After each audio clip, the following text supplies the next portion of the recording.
Good morning. I've been asked some good questions, so let's talk about some of this stuff. First of all, happy Monday. All right.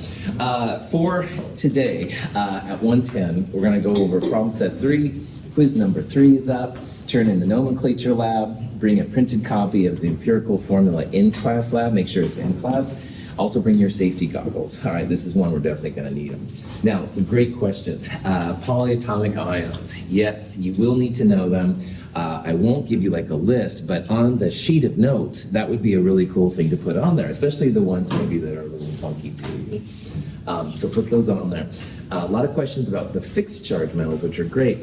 For us in Chem 221, the fixed charge metals will be 1A, groups 2A, and the stairs. And the stairs, once again, aluminum, number 13, gallium and indium, that's the third step. Zinc and cadmium, that's the second step, those are positive 2, and silver is +1. All other metals we're going to consider to be variable charge. So all the other metals you need the Roman numerals with and stuff like that. Finally, I had another good question. If you have a metalloid and a nonmetal, how do you name it? And that's another good question. So let's say we had SiCl4. Silicon is above the metalloid line. So that means it could be a nonmetal or a metal. And honestly, you kind of need to know how it's reacting to know what it's going to be like. So SiCl4, you could call it silicon tetrachloride. That would be a non-metal name because Greek prefixes go with them. Or you could call it silicon 4-chloride. That would be a variable charge name with chloride, and that would be fine too. All right, so I'll take either answer for those. That actual answer, you kind of need to know more about how silicon is behaving, because sometimes silicon donates electrons and becomes positive, and sometimes it shares electrons like its upstairs neighbor carbon to be covalent. So that's why at this level, give me either name, totally happy. Any questions on any of that stuff? All right. We're going to start today an exam review for the first midterm exam. And right away, I want to talk about when the midterm is. It's not this week. It's not today. It's going to be next Monday, 1:10 p.m. upstairs in 2501. And I know there was some things with calculus and stuff like that, so I want to make that very clear. It'll be at 2501 at 1:10 p.m. next week, not this week, okay? And in this first midterm, we're going to basically go over problem sets 1, 2, and 3. So 1 was like sig figs, temperatures, densities, those kind of things. Problem set 2 was more on the atom, so figuring out what atomic number, mass number means, Avogadro's number in relationship to the elements, the groups on the periodic table, stuff like that. And now the most recent one, which we'll go over today at 1:10 p.m., problem set 3 is more about the molecule. So talking about naming, which is so important, talking also about molar mass, number of molecules, and then also the newest part, which is the empirical formula, molecular formula, mass percent, stuff like that. When you come next week to the midterm, the things you want to bring will be, of course, definitely a calculator. You'll need that. Some kind of pencil would be my preferred thing, so you can make erases on. You can erase things and stuff. A note sheet, absolutely cool. Staple it to the back when you turn it in. You'll bring the completed lab we're going to do today. So today and this afternoon, we'll do the empirical formula lab. You'll bring the completed version with you next week. A new thing for you next that's due again a week from today is what I call an exam prep 1, exam prep worksheet. And exam preps are in the companion. They're right after the problem sets. They're also online. Exam preps are usually one piece of paper, double-sided, with 5 to 6 questions. The question is given, the answer is given, and you show your work, how you go from the question to the answer. Now, I'm hoping that exam preps will be pretty chill, but David gets stuck on number 4, ask me, ask the tutors, ask, your friends and stuff like that. I want everybody to know how to do these problems before you take the midterm. So that's why I'm doing it, all right? If you don't show me complete steps, you won't get full credit. So show your work, all right? I want to know that you know how to go from the question to the answer. And you know what the answer is going to be, so it should be pretty chill. This is something you'll just write on the paper and stuff and turn in. And then finally, you'll bring a printed copy of the percent potassium chlorate lab. This is a fun lab. You'll need your safety goggles also next week. We're going to burn a lot of stuff, which sometimes is kind of therapeutic, I guess, after a midterm. Anyway, the format of the midterm, because every instructor does midterms differently, I understand. 20 multiple choice questions. You don't need a Scantron. There will be like a place for your answer. Just have the final answer right there. There's also 4 short answer questions. So you'll show your work on those, show how you go from the question to your answer. If you write a lot, just circle the final answers and stuff, and that's totally great. The exam is about 2 hours in length. There is a sample midterm in the companion and online. The midterm shows kind of what the exam questions are like. It's from a couple of years ago, pre-COVID, but it's the same idea. The sample exam was done at a time where we used Scantrons, but we're not using Scantrons anymore. You'll have like a place to put your question in. You'll take the midterm next week, Monday, and then 2 weeks from today, when you turn in quiz 4, I'll return your midterm to you. And at the last page of the midterm is what I call a summary sheet. And it'll just say like how you're doing in the class as of this time. And check that page out, all right, because make sure that the scores I have entered are the scores you actually got. If there's a lab missing, I'll circle it. Just make sure you turn your labs in. This group has done a really good job turning labs in. I'm very, very pleased. So, yeah, questions? For the note sheet, it's front and back, right? Front and back, that's right. Handwritten is always good, but don't use like scan things or computer things and stuff like that. Good. Other questions? All right, so this will be, we'll start discussing the midterm. As you have questions, keep them coming to me and stuff. Just show me what you've learned, all right? That's really what this comes down to. Just show me what you've done. So what we're going to do then now is we'll start just a series of review questions, all right? We'll start with problem set number 1, basically, and go through problem set number 3. The question will be up there. I'll wait a little bit if you want to work on it on a piece of paper, and then we'll talk about the question after a little bit. So if you have an iClicker, you can totally select what you think the right question is going to be, but even if you don't, it's no problem. Just on a piece of paper, something like that, try to write down what you think the answer is going to be, and then we'll talk about what it is afterwards. Are you going off the paper in the... Yeah, that's right. This is in the companion as well. That's right, yeah. It's just right after that. So if you have it, you can totally go along and you can work on the side. Or Wow. yeah, that's totally cool. So these notes are in the companion as well. So this page right here may not be, because I sometimes change the exam last minute, but the other stuff will be there. It should be right after chapter 2, part 2, lecture notes. Cool. Other questions? Keep going. Yeah. Keep going. Now this is chapter 5, so go backwards. This is chapter 4, chapter 3. Here we go. So this is page Roman numeral 3-3-1 if you have your notes. If you don't, it's no big deal. But you can just look at it and go through it or whatever.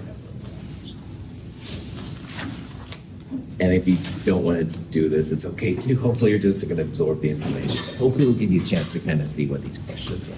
All right, let's do one and forget about it. All right, so here's a question you might see on the midterm. All right. We've got a piece of metal. We want to find its density. We really want to find its identity, but we don't know what it is. So we place some water in a graduated cylinder. We plop the metal in. The water level goes up. We can use the mass of the piece of metal and the displacement method, Archimedes, to figure out what the density is and then what the actual identity is. So see if you can do this. Again, I'll give you a few minutes to work on this. If you want to try and do it on your own and stuff, that's awesome. I will talk about the answer though here in a little bit. So see if you can figure out what the answer is going to be, and we'll go from there.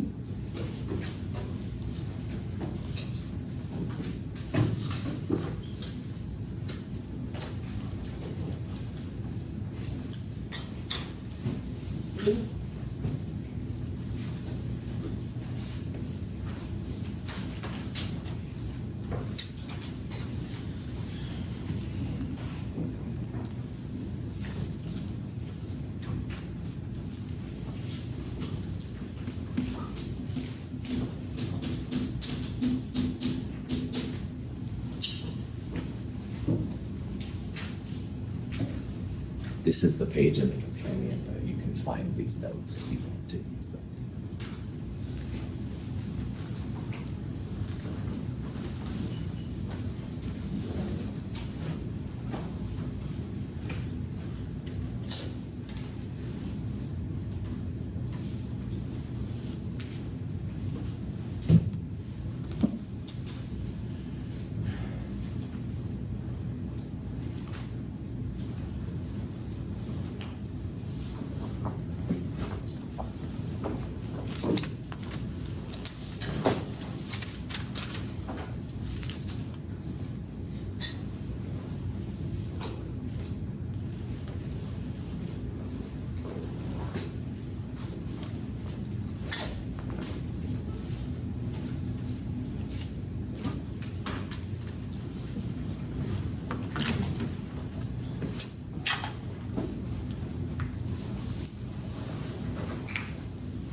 So the midterm is this Friday. Next week, Monday. Cool. Sorry, it's totally cool to ask. No worries.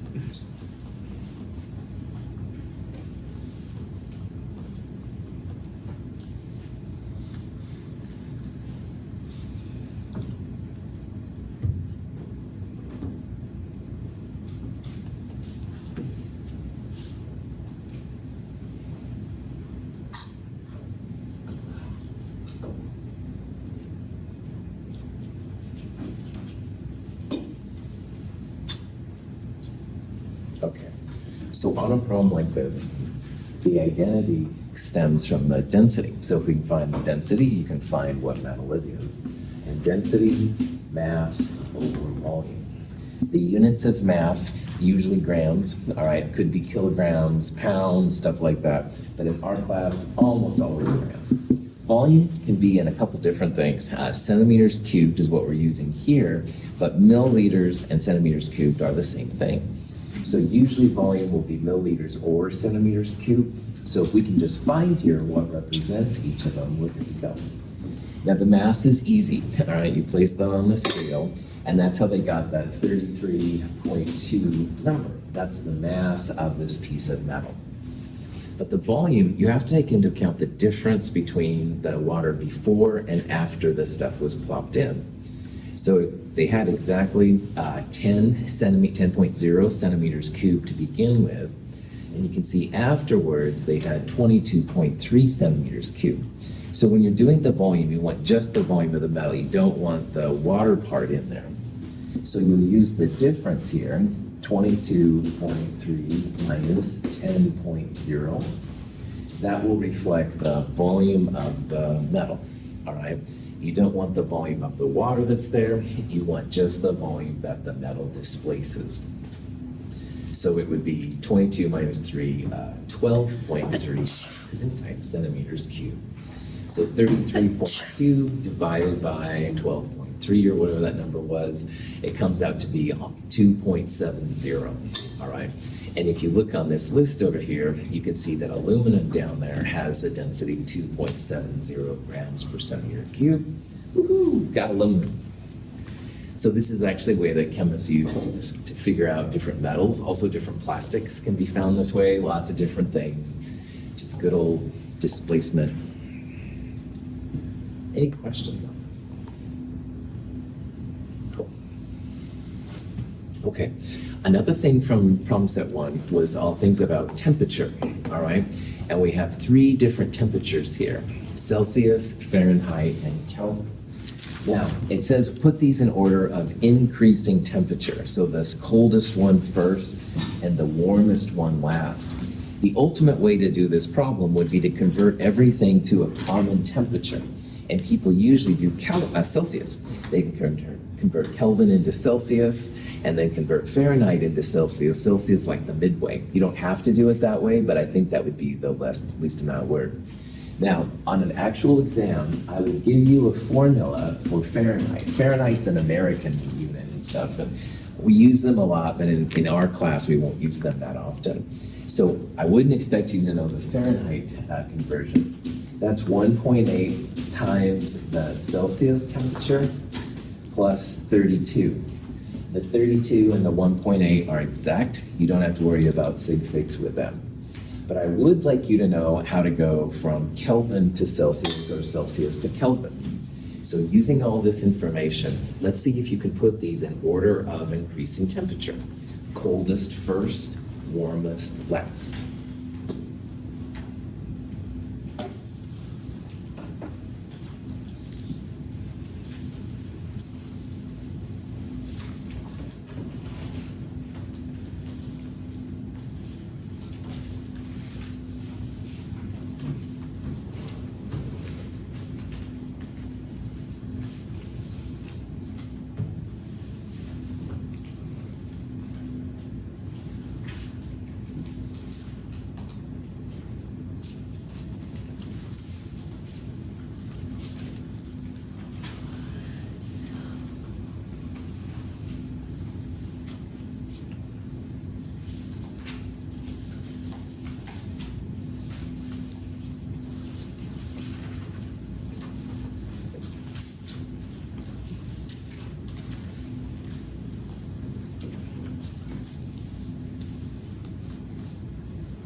So what number is used to go between Celsius and Kelvin that's going to be important here? 273.15, well done. 273.15 is the number that we'll be using, all right? And you should try to use the 0.15 whenever possible. One way you add and the other way you subtract. And there's different ways to do this. Kelvin temperatures will never be negative, but Celsius temperatures will. So if you take the Kelvin temperature and you subtract 273.15, that's going to be the way to get the Celsius temperature. You could also add 273.15 to Celsius. Either way is fantastic, all right? But 273.15 is the freezing point of water, all right? And because I grew up in good old Gresham, I know then that 0 Celsius is where water freezes. And 273 Kelvin, roughly, would be the freezing point. So this one's pretty low, all right? For example, good old Gresham, 32 Fahrenheit was always what I wanted when to cancel school, you know, ice. Still growing up. But anyway, so this isn't too far from 32, but this is definitely below 32. And 0 Celsius, this is definitely above that. So why that's important is it tells me that the 256 is probably going to be the coldest one. The freezing point of water and the boiling point of water, for that matter, are things we'll use a lot. That's just what I happen to know. And then 45 Fahrenheit isn't too far from Celsius. And 29 Celsius is quite a ways from 0 Celsius. So I'm kind of feeling here that probably this is the coldest, this one is kind of in between, and this one is the warmest. Now the ultimate way, of course, would be to use these formulas, like duh, all right? So 256 minus 273, you're gonna get a negative Celsius, and that certainly is colder than 29 Celsius. Likewise, if you put 45 Fahrenheit here, subtract 32 and divide by 1.8, that would be the best way to find the Celsius from that one. So if you do that, sure enough, lo and behold, 256 Kelvin is the coldest. It's below freezing point of water. 45 Fahrenheit isn't too far above 32, which again, I just happen to know since I lived in Oregon. And then 29 Celsius is quite a bit more. And you can see here how I converted between the different ones. So this is the kind of thing you do. I would definitely give you the Fahrenheit Celsius conversion. That's not something that you need to know. But I would like you to know the 273.15. Just kind of have it in the back of your mind. Any questions on that? Yeah. That would really knock me out. Before I searched it up, I thought that K was like the high number. Then I remembered it's absolute 0. So like, how does that? Right. So then I searched it up. It's so 56K is like negative 17 degrees Celsius. So I'm like, dang. So it's like way behind everything. Right. Even though it's such a large number. If nothing else, that's why it's cool you're here now, all right? Because this is like enlightenment, right? And yeah, people think that, oh yeah, Kelvin's its own scale, but they all do correlate, absolutely. And like I said, in my mind, like I know freezing point and boiling point values for water in the scales, and that kind of helps me to put it in reference. But yeah, this is just becoming more familiar with it. So yes. So in your formula, you have it adding 32, Mhm. and then when you used it in the problem, you subtract 32. Correct. So, I'm trying to get everything in a common unit, so like Celsius, all right? And so the way that I did it, all right, I wanted to find Celsius from Fahrenheit. So if you're gonna get this variable by itself, the first thing you do is subtract 32, all right? So that part goes away. And then once you have whatever this is, you would divide both sides by 1.8. So you'd have just Celsius by itself. And then if you look, it's kind of weird here, but here's the subtracting 32, and there's the dividing 1.8. So that's how you go. That's how you go from Fahrenheit to Celsius instead of Celsius to Fahrenheit. Is that cool? Yeah, great question. Yeah, great question. The 32 and the 1.8, consider them to be exact numbers, i.e. don't worry about sig figs. So in this case, we put 45 in, 2 sig figs, and basically 2 sig figs came out. We're not going to do a lot with Fahrenheit because it just drives me crazy. But the Kelvin and Celsius are better things, yeah. Excellent. Other questions? Now, another thing from problem set 1, metric conversions, all right? There are a couple of metric conversions you've really got to know to do well. And I'll put them up here just one more time. Nano, 10 to the minus 9, micro, 10 to the minus 6, milli, 10 to the minus 3, centa, 10 to the minus 2, and kilo, 10 to the positive 3. Now, why these are so cool is that you can use them in a whole bunch of different arenas. Now, in this problem, it's all about length. So, for example, if you have, they're 215 nanometers, millimeters, sorry about that. Well, a millimeter equals 10 to the minus 3 meters. So you put that part on both sides and it's instant conversion. Woohoo! So what that tells you then is 1 millimeter equals 10 to the minus 3 meters, or 0.001 meters, all right? Now, if this was grams, a milligram equals 10 to the minus 3 grams. So there's lots of different things that you can do with these metric conversions. But these 5 are ones I want you to know. So on this problem, you've got a millimeter, a centimeter, and 2 meters. And it says put them in order of increasing size, so smallest to biggest. Well, right away, this is bigger than this one, so 0.125 will go to the left, all right? And you can probably see that probably 2.3 is going to be the biggest, since 4 of the 5 answers have it. But it's really cool then to know how to go the centimeters into meters and the millimeters into meters. So by hook or by crook, see if you can put these in order of increasing size. Smallest first, biggest last. See what you can do. We'll talk about it in a little bit.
One thing that's a little weird about metrics is that you see them in a couple different ways. Now, when I say that kilos 10 to the third, that's the official way.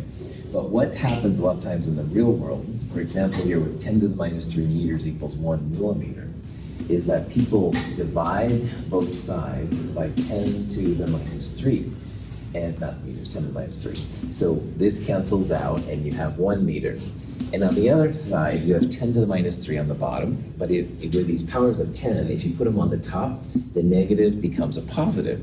So this becomes 10 to the positive 3 millimeters, which is the same as 1,000. So sometimes you'll see it listed as 1,000 millimeters per meter or 1,000 milligrams per gram, and it is the same thing. They use officially these metric prefix numbers to talk about it, but you can do it either way. It's totally cool. Over here, if you divide both sides by 10 to the minus 2, you get 1 meter. 10 to the minus 2 on the bottom becomes 10 to the positive 2. That's 100. So there's 100 centimeters in a meter. And you can do both ways, all right?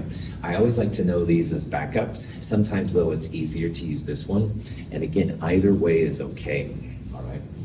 So anyway, on this problem, 2.3 is certainly bigger than 0.125. So 0.125 will be before 2.3, all right? So this one doesn't make any sense then. 2.3 has to be last. It's the biggest, it's bigger than 0.125 anyway. Now the other two numbers, 215, all right? So if you use the official thing, it would be 215 millimeters, 1 millimeter in the bottom, 10 to the minus 3 meters on the top, would be like 215 times 10 to the minus 3. That's like that, like multiplying by 0.001. So long story short, it becomes 0.215 meters. All right, so I'm converting millimeters to meters so I can compare it over here. And if you do that, 0.215 meters is bigger than 0.125. So this one will be after 0.125, but still before this one because 0.215 is smaller than 2.3. And then this one right here, you can divide by 100 or multiply by 10 to the minus 2. It comes out to be 0.09 meters. And that's smaller than this one or this one or this one, so that one should go first. So long story short, the 9 centimeters one, or 0.09 meters, is the smallest. 0.125 meters is next. The 215 millimeters is 0.215, so that's bigger than 0.125, so it would go next. And then finally, 2.3 meters would be the biggest of all. Any questions on this process?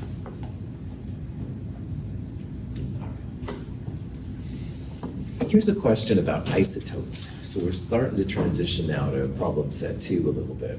And the question is here, which of the following is not an isotope of this element X?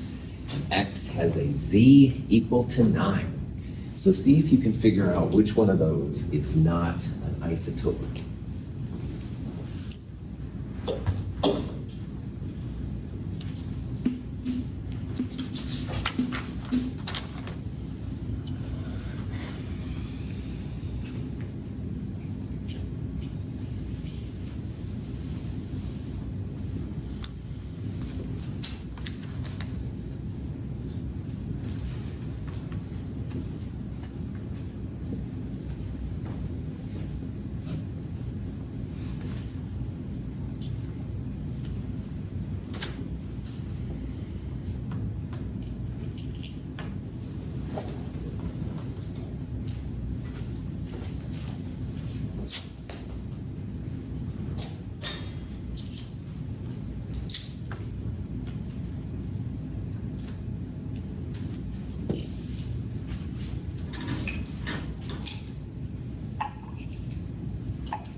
So in this problem, we're using the notation used to differentiate different isotopes of different elements.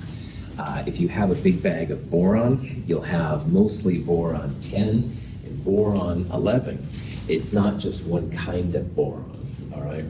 And this is how chemists can distinguish it. So Z right there, that's the atomic number. That's the number of protons in the element.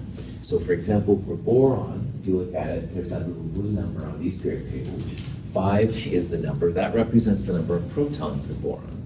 And boron always has 5 protons. May have different numbers of electrons, may have different numbers of neutrons, but if it's going to be boron, it will always have 5 protons. And that's Z, the atomic number. Now, isotopes vary by A, the mass number. Mass number is protons plus neutrons.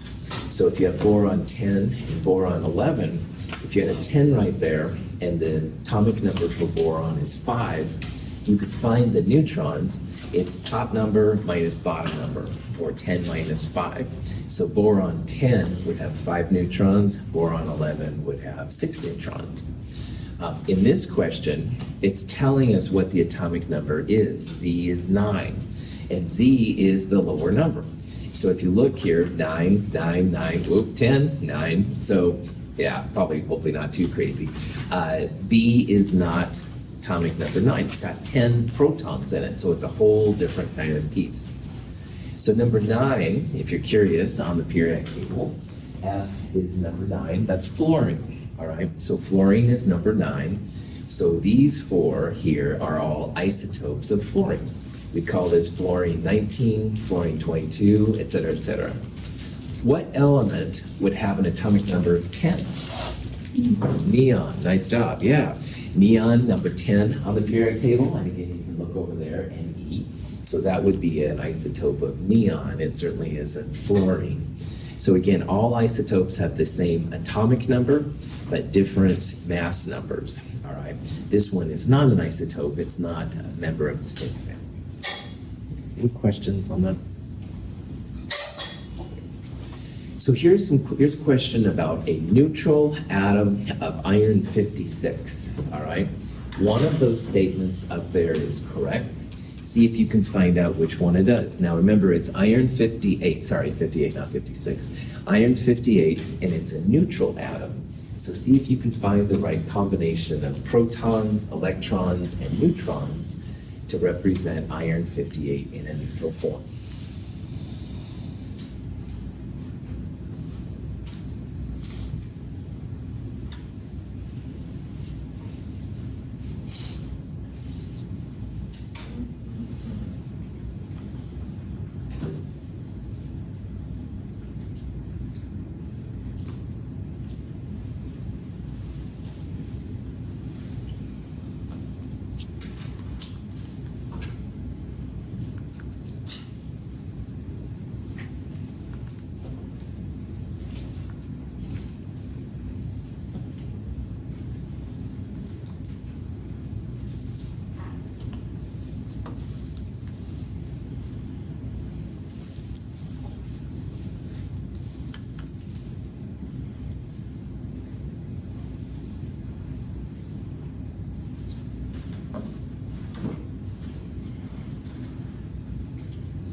Excellent. All right, what is the symbol for iron? First question. Fe, that's right, that's right. So we'll put Fe right there. Now, 58, is that the lower number or the upper number? Upper. Upper, that's right, yeah. It's the mass number, okay? And the mass number represents protons plus neutrons. So in order to find the neutrons, we need to know how many protons there are. How do we find the atomic number for iron? Periodic table, that's the answer to basically everything in chemistry, but yeah, lower number. So if you look at iron on the periodic table, it's number 26, all right? So 26 tells us a couple of things. First of all, that's equal to the number of protons. That's the mass, that's the atomic number, which is cool. Now, 58 minus 26 is going to be the number of neutrons, all right? It's top number minus bottom number. Bottom number from the periodic table, the mass number, in this case was iron dash 58, that's the mass number and stuff. It tells you which one it is, and I think it's 32. Now, if it's a neutral atom, how do the protons and the electrons compare? Equal. Equal, that's right. No positive or negative charge. So if you have 26 protons, you're going to have 26 electrons. The answer then is going to be B.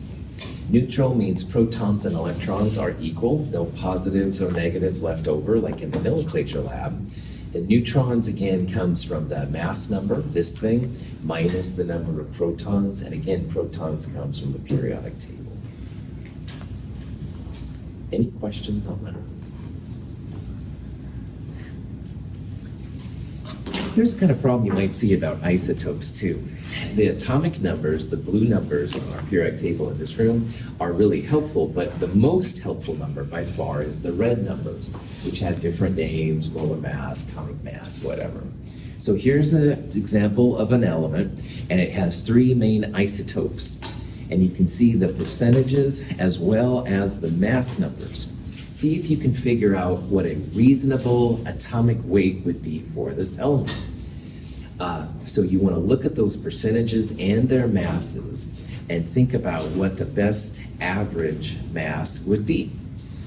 You can use a number line like we talked about in problem set 2. You can also, though, use an actual math way if you want to get a pretty close value. So see what you can do with this problem.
Cool.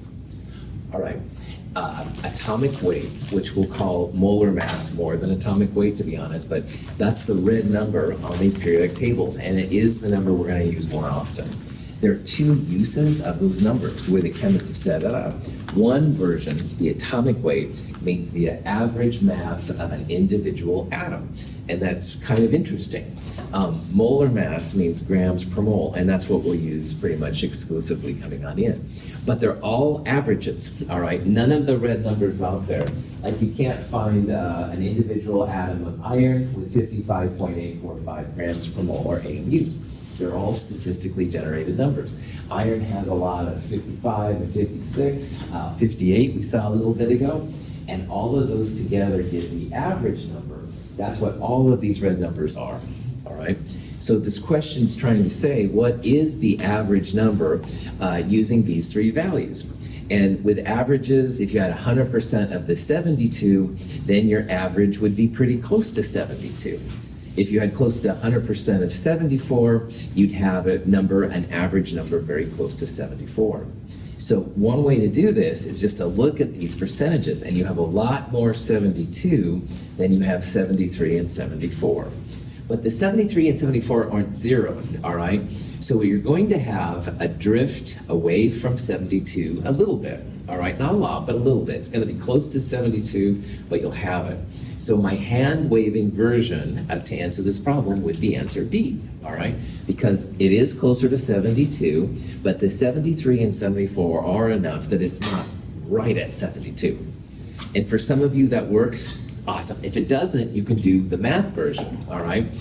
You can take the mass and multiply it by the decimal, so 72 times 0.545, add it to 73 times this decimal, 0.156, plus 74 times 0.299. And that will give you another version, and the closest one will be that one. So you can do it the math way, or you can do it the hand-waving way, and either way, I am totally fine. Now, if you do it the math way, you come up with 72.754, which of these numbers right here is certainly closer to 72.8.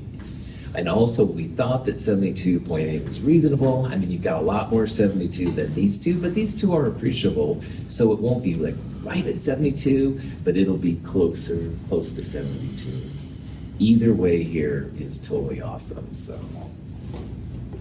So again, all those red numbers are going to be thrown around like it was candy at Halloween. Weird reference. But anyway, those red numbers are all averages, all right? And when you're dealing with 10 to the 23rd of them, it's really, really cool. If you're only dealing with one, then that's when you can think about the individual values. Questions on that? All right. This is a pretty good place to stop. I will see you this afternoon at 1:10 up in 2501. Remember, the midterm is next week, Monday, not this Monday. All right, just to make sure that's clear. Bring your safety glasses today. You'll definitely need them. Have a good day.